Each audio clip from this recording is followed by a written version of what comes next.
നമസ്കാരം. മലയാളി വാർത്തയിലേക്ക് സ്വാഗതം. പത്തനാപുരത്ത് 6ാം തവണയും പോരിനിറങ്ങുന്ന മന്ത്രി ഗണേഷ് കുമാറിനെ ഇത്തവണ കാര്യങ്ങൾ അത്ര എളുപ്പമാകില്ലെന്നാണ് മണ്ഡലത്തിലെ രാഷ്ട്രീയം നൽകുന്ന സൂചനകൾ. കഴിഞ്ഞ തവണ തോറ്റെങ്കിലും വീടെടുത്ത് മണ്ഡലത്തിൽ സ്ഥിര സാന്നിധ്യമായി മാറിയ ജ്യോതികുമാർ ചാമക്കാല തന്നെയാകും ഇത്തവണയും ഗണേഷ് കുമാറിനെതിരെ മത്സരിക്കുന്നത്. സ്ഥിരമായ ഒരു എതിരാളി ഇല്ലാത്തതാണ് ഗണേഷിന് ഗുണം ചെയ്യുന്ന ഒരു ഘടകമെന്ന വിലയിരുത്തലും ഇതോടെ ഇല്ലാതാകുകയാണ്.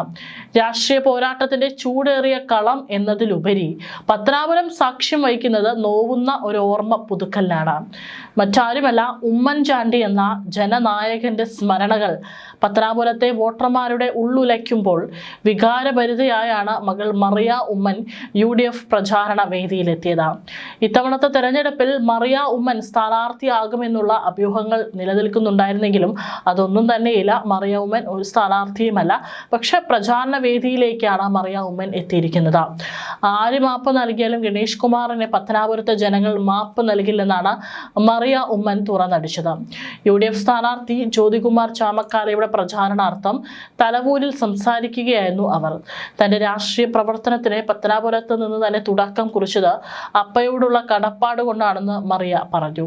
അപ്പയുടെ ആത്മാവിന് ഏറ്റവും കൂടുതൽ സന്തോഷം നൽകുന്ന ഒന്നായിരിക്കും ഇത്.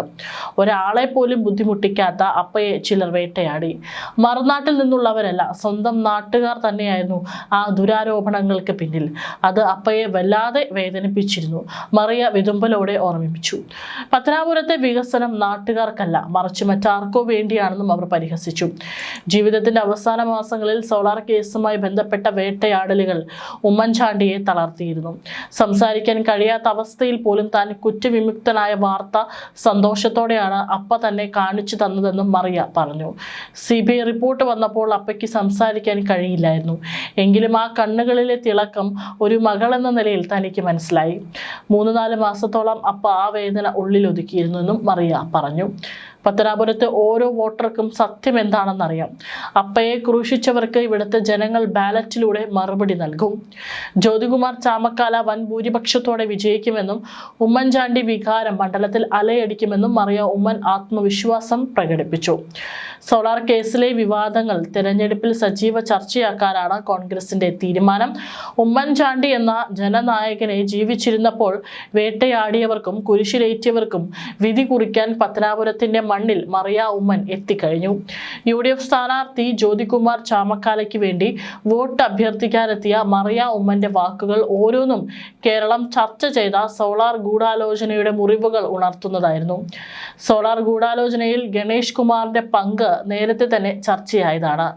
ഇപ്പോൾ ഉമ്മൻചാണ്ടിയുടെ മകൾ തന്നെ നേരിട്ട് കളത്തിലിറങ്ങി ഗണേഷിനെതിരെ വിരൽ ചൂണ്ടുമ്പോൾ അത് പത്തനാപുരത്ത് വലിയ ചലനം ഉണ്ടാക്കുമെന്ന് ഉറപ്പ്. പത്തനാപുരത്തുകാർ എല്ലാം കാണുന്നുണ്ടെന്നും ജ്യോതികുമാർ ചാമക്കാല വൻ ഭൂരിപക്ഷത്തോടെ വിജയിക്കുമെന്നും മറിയ ഉമ്മൻ ആത്മവിശ്വാസം പ്രകടിപ്പിച്ചു. വരും ദിവസങ്ങളിൽ മറിയ ഉമ്മന്റെ സാന്നിധ്യം പത്തനാപുരത്തെ തെരഞ്ഞെടുപ്പ് ചൂട് ഇരട്ടിയാക്കും. സോളാർ കേസിലെ പ്രതിയുടെ കത്തിൽ പേജുകൾ കൂട്ടിച്ചേർത്ത് ഉമ്മൻചാണ്ടിയെ അപകീർത്തിപ്പെടുത്താൻ ഗൂഢാലോചന നടത്തിയെന്ന കേസിൽ ഗണേഷ് കുമാറിനെതിരെ വിചാരണ തുടരാൻ കോടതി ഉത്തരവിട്ടിരുന്നു. തെരഞ്ഞെടുപ്പ് കാലത്ത് വിചാരണ സ്റ്റേ ചെയ്യണമെന്ന ഗണേഷിന്റെ ആവശ്യം കോടതി തള്ളിയതും ഗണേഷിന് വലിയ തിരിച്ചടിയായി. ഇതിനൊപ്പമാണ് പ്രചാരണത്തിലും ഈ വിഷയം കോൺഗ്രസ് നിറയ്ക്കുന്നത്. ഗണേഷ് കുമാറിനെതിരെ വ്യക്തിപരമായ പരാമർശങ്ങൾ നടത്തിയും മണ്ഡലത്തിലെ വികസന മുരടിപ്പ് ഉയർത്തിക്കാട്ടിയുമാണ് ജ്യോതികുമാർ ചാമക്കാല പ്രചാരണം നയിക്കുന്നത്. അടുത്തിടെ നടന്ന തദ്ദേശ തെരഞ്ഞെടുപ്പുകളിൽ പത്തനാപുരം ബ്ലോക്ക് പഞ്ചായത്തിലും ഗ്രാമപഞ്ചായത്തിലും UDF വിജയിച്ചത് തങ്ങൾക്ക് അനുകൂലമായ സാഹചര്യമാണെന്നും കോൺഗ്രസ് വിലയിരുത്തുന്നു. ഏതായാലും പത്തനാപുരത്ത് ഇത്തവണ തീ പാറുന്ന പോരാട്ടം തന്നെ നടക്കാനിടയുണ്ട്. പത്തനാപുരം ഏറെ സവിശേഷമായിട്ടുള്ള ഒരു മണ്ഡലമാണ്. ആനപ്പട്ടണം എന്നായിരുന്നു ഈ നാടിന്റെ ആദ്യ പേര്. കാട്ടാനകളെ ചട്ടം പഠിപ്പിക്കുന്ന കേന്ദ്രം സമ്മാനിച്ച പ്രശസ്തി. പിന്നീട് എപ്പോഴോ പത്താനാപുരവും പിന്നെ പത്തനാപുരവുമായെന്ന് പഴമക്കാർ പറയുന്നു. കല്ലുംകടവ് ജംഗ്ഷനിൽ നിന്ന് വലത്തേക്ക് തിരിഞ്ഞാൽ CPIയുടെ മണ്ഡലം കമ്മിറ്റി ഓഫീസ് കാണാം. മത്സരിച്ച 13 തെരഞ്ഞെടുപ്പുകളിൽ 9ലും വിജയിച്ച CPI ഇപ്പോൾ മെലിഞ്ഞുണങ്ങി ചിത്രത്തിലെ ഇല്ലാതായി. 2001-ൽ പ്രകാശ് ബാബുവിൽ നിന്ന് ഗണേഷ് കുമാർ മണ്ഡലം തട്ടിയെടുക്കുമ്പോൾ നെഞ്ചുപൊട്ടി നിൽക്കുകയായിരുന്നു CPI പ്രവർത്തകർ. പിന്നീട് അങ്ങോട്ട് കണ്ടത് ഗണേഷ് ഗണേഷ് കുമാറിന്റെ ജൈത്രയാത്രകൾ. ഒന്നല്ല 5 വിജയങ്ങൾ. ഇതിനിടയിൽ ഗണേഷ് മുന്നണി തന്നെ മാറി. എതിരാളികൾ ഓരോ തവണയും മാറി മാറി വന്നു. വെള്ളിത്തിരയിലെ താരങ്ങൾ പത്തനാപുരത്തെ മണ്ണിലിറങ്ങുന്നത് കണ്ടത് 2016-ലാണ്. എതിരാളികളായ ജഗദീഷും ഭീമൻ രഘുവും.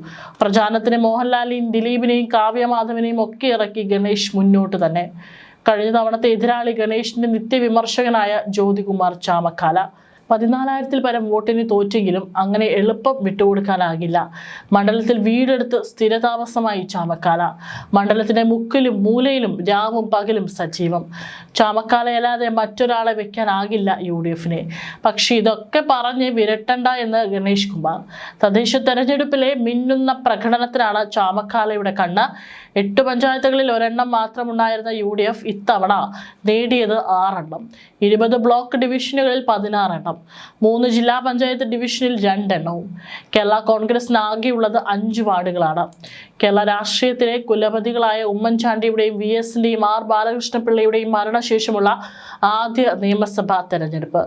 ഉമ്മൻചാണ്ടിയെ വ്യക്തിപരമായി അധിക്ഷേപിക്കാനായി ഗണേഷ് കുമാർ നടത്തിയ ചെയ്തികൾ പ്രചാരണ രംഗത്ത് സജീവ ചർച്ചാ വിഷയമാക്കി. പ്രവർത്തകരുടെ വികാരം ഇളക്കി വിടാനാണ് UDF ശ്രമം. കണക്കുകൾ എന്തെല്ലാം പറഞ്ഞാലും ഗണേശൻ എന്ന കൊമ്പനെ ചാമക്കാല തോട്ടിമുനയിൽ തളയ്ക്കുമോ എന്ന് കാത്തിരുന്ന് തന്നെ കാണാം. ഇത്തവണ വളരെ ശക്തിയേറിയ മത്സരം നടക്കുന്ന മണ്ഡലങ്ങളിൽ ഒന്നാണ് പത്തനാപുരം മണ്ഡലവും. വരും ദിവസങ്ങളിൽ സ്ഥാനാർത്ഥികളുടെ പ്രചാരണങ്ങളൊക്കെ തന്നെ എത്രത്തോളം ഉണ്ട് എന്നുള്ളത് വിലയിരുത്തേണ്ടതും ജനങ്ങൾ തന്നെയാണ്. കാത്തിരിക്കുകയാണ് പത്തനാപുരവും. എന്താണ് സ്ഥാനാർത്ഥികൾ തങ്ങൾക്ക് മുന്നിൽ വെക്കാൻ പോകുന്ന പല ഓഫറുകളും എന്നുള്ളതാണ് ഇനി അറിയാനുള്ളത്.